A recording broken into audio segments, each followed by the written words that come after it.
এই ভিডিওতে আমরা দেখব কিভাবে আমরা আমাদের ওয়েবসাইটে গুগল ট্যাগ ম্যানেজার অ্যাড করতে পারি।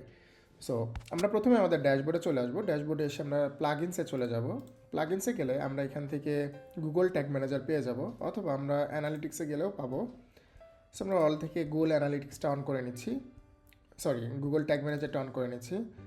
গুগল ট্যাগ ম্যানেজার অন করলে দেখতে পাচ্ছেন এখানে কিন্তু আপনার একটা কন্টেইনার আইডি চাচ্ছে, এবং সাথে এখানে জিটিএম ফাইল নামে একটা জিনিস রয়েছে, যেটা আপনাকে ডাউনলোড করে আপনার জিটিএমের মধ্যে সেট আপ করে নিতে হবে। যেটা আপনি ম্যানুয়ালি করতেন, সেটা কি কমার্স বানিয়ে রেখেছে আপনার জন্য। আপনি শুধু ডাউনলোড করে ওটাকে ইনসার্ট করে দিলেই সব কিছু অটোমেটেড হয়ে যাবে, আপনার ভেরিয়েবল থেকে শুরু করে সব কিছু। সো আপনাকে আর কোনো কষ্ট করতে হবে না। সো প্রথমে আমরা এটাকে ডাউনলোড করে নিচ্ছি। আমার ডাউনলোড হয়ে গিয়েছে। আমি আমার জিটিএমে চলে যাচ্ছি। জিটিএমে যাওয়ার পরে আমি একটি ক্রিয়েট অ্যাকাউন্ট করে নিচ্ছি, যেহেতু আমার অ্যাকাউন্টে কোনো কিছু নেই। সো আমি এটার নাম দিয়ে দিচ্ছি হাসিব হাসিব শপ। আমি শুধু টেস্টিংয়ের জন্য দিচ্ছি, আপনি আপনার যেটা হয় সেটা দিবেন। আমি বাংলাদেশ দিয়ে দিচ্ছি। এরপরে আমি হাসিব শপ ওয়েব দিয়ে দিচ্ছি। ওয়েবটা ক্রিয়েট করে নিচ্ছি। আমি এগ্রি করে দিচ্ছি, এগ্রি করে ইয়েস দিয়ে দিচ্ছি।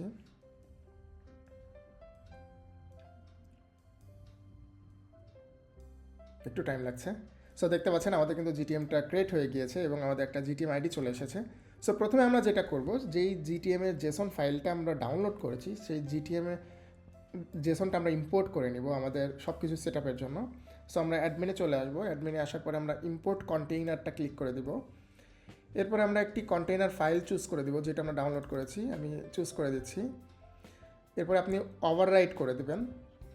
এখানে সকল ভেরিয়েবল সব কিছু ট্যাগ দেওয়া আছে, আপনাকে কিছুই করতে হবে না, জাস্ট অ্যাড টু ওয়ার্কপ্লেস দিয়ে দিবেন।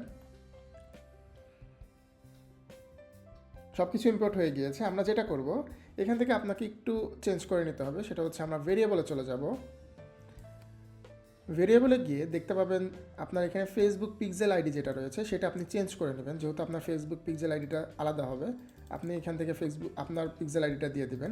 আমি আমার পিক্সেল আইডিটা দিয়ে দিচ্ছি। এরপরে সেভ দিয়ে দিচ্ছি। আর আমার মেজারমেন্ট আইডিটা দিয়ে দিচ্ছি আমার গুগল অ্যানালিটিক্সের জন্য। সো আপনি আপনার গুগল অ্যানালিটিক্স যদি থাকে, এখানে মেজারমেন্ট আইডিটা দিয়ে দিবেন। সো আমারটা আমি দিয়ে দিচ্ছি। এরপরে সেভ দিয়ে দিলাম। সেভ হয়ে গিয়েছে। এবং সবশেষে আমাদেরকে যেটা করতে হবে, এটাকে পাবলিশ করতে হবে। আমরা সাবমিটে ক্লিক করব। সাবমিটে ক্লিক করে পাবলিশ অ্যান্ড ক্রিয়েট ভেরিয়েবলে ক্লিক করব। এখানে আপনি ভার্সন নেম দিয়ে দিতে পারেন। আমি একটি ভার্সন নেম দিয়ে দিচ্ছি আমার বোঝার জন্য, ফার্স্ট রিলিজ। পাবলিশে ক্লিক করছি।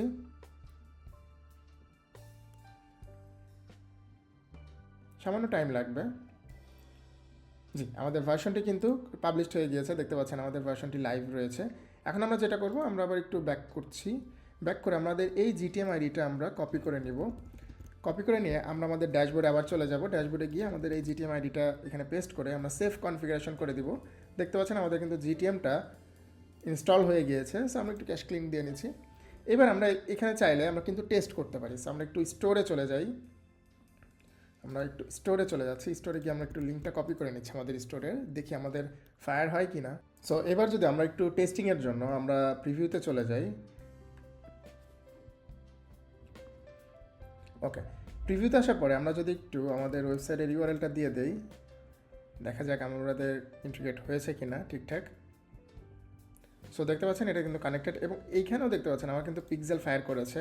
আমি যদি আর একটু স্ক্রল করি, কোনো প্রোডাক্ট ভিউ করি, দেখতে পাচ্ছেন এখানে কিন্তু আরও ইভেন্ট ফায়ার হয়েছে। আমি যদি কোনো পেজ ভিউ করি, এখানেও কিন্তু আমার ভিউ কন্টেন্ট এই জিনিসগুলো ফায়ার করেছে। সো আমি যদি এখানে ট্যাগ ম্যানেজার এবার চলে যাই, একটু কন্টিনিউ দেই, দেখতে পাচ্ছেন এখানে কিন্তু আমার টেস্ট ইভেন্টগুলো চলে এসেছে। সো আমার কিন্তু ফাইনালি আমার কিন্তু সব কিছু ডান। আমি গুগল ট্যাগ ম্যানেজার খুব ভালোভাবে সেট আপ করে ফেলতে পেরেছি। সো খুব সহজেই আপনিও কিন্তু আপনার স্টোরে গুগল ট্যাগ ম্যানেজার খুব সহজে এভাবে সেট আপ করে ফেলতে পারেন। এবং আমাদের যে জিটিএম জেসনটা আছে, এটা কিন্তু মাস্ট বি আপনাকে ইম্পোর্ট করতে হবে, এবং আপনার যে দুইটা ভেরিয়েবল রয়েছে, কনস্ট্যান্ট ভেরিয়েবল, এটা চেঞ্জ করে নিতে হবে। সো এইভাবে আপনি খুব সহজে আপনার স্টোরেও জিটিএম ইন্টিগ্রেট করে ফেলতে পারেন। ধন্যবাদ।